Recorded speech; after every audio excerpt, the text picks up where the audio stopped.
All right, let's get right into it. Today, we're exploring a really fascinating question at the crossroads of ancient botany and modern medicine. We're going to look at whether a single plant, cannabis, could actually hold a key to fighting one of the most devastating neurological diseases we know, ALS.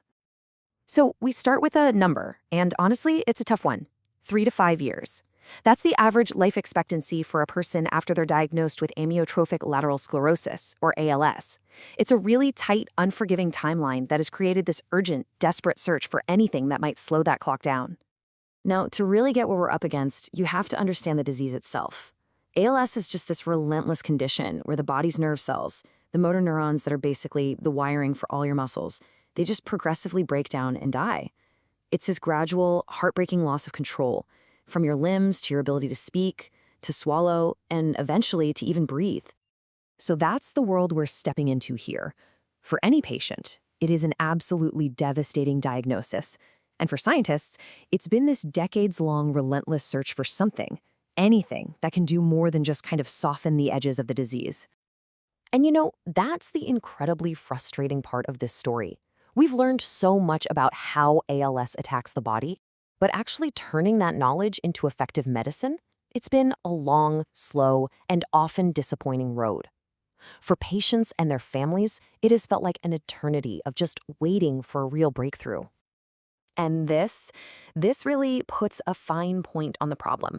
The main drug that's been approved for ALS, riluzole, has been the standard of care since way back in 1995. And don't get me wrong, it helps, but only a little, extending life by just a couple of months on average. That leaves this massive gap, a huge urgent need for something better. So with a need that desperate, scientists started looking in some pretty unlikely places. And it was in that search that they turned their attention to a candidate with a very complex history and an even more complex internal chemistry.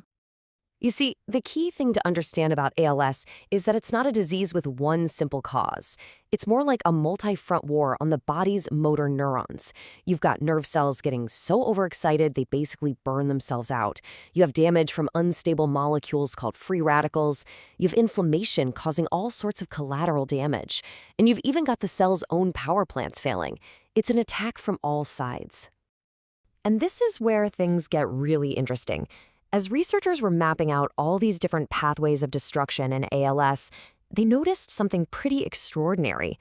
It turned out that a single plant, cannabis, seemed to have properties that could, at least in theory, push back against many of these destructive processes all at the same time. This is what makes the whole hypothesis so compelling. You could almost think of it as a pharmacological Swiss Army knife. Instead of needing a whole cocktail of different drugs, this one plant contains compounds that could potentially fight the disease on multiple fronts, as an antioxidant, an anti-inflammatory, a neuroprotectant, while also helping to ease the daily debilitating symptoms like pain and muscle spasms. It's this incredibly efficient approach, all wrapped up in one natural package. Okay, so you've got this really powerful hypothesis, right? The next logical step, of course, is to move from theory to evidence. And that investigation began where they almost always do, in the lab, using preclinical models designed to mimic the disease. And the results were pretty compelling. In the main animal model for ALS, a mouse that's been genetically engineered to develop the disease, treating them with cannabinoids had significant effects. It actually delayed when the symptoms first showed up. It slowed the disease's progression once it got started, and it protected those motor neurons, helping them survive longer. This was a really strong signal that researchers were onto something important. But here's the classic challenge in medicine. What works in a mouse doesn't always work in a person. So where do you look for the next clue? Well, researchers turned to the real experts, the patients themselves, many of whom were already using cannabis on their own to try and manage their symptoms. So a survey back in 2004 basically just asked these patients, hey, what are you experiencing? Is this helping at all? And the results were pretty striking. A lot of them reported that cannabis was moderately effective for a whole range of really difficult symptoms, from the physical burdens of pain and muscle spasticity to the emotional weight of depression and even practical challenges like appetite loss and excessive drooling. Okay, so let's just recap for a second. We have a powerful theory, we've got promising lab data, and we have these really compelling reports from actual patients. But in the world of science, that's still not enough to call something a medicine.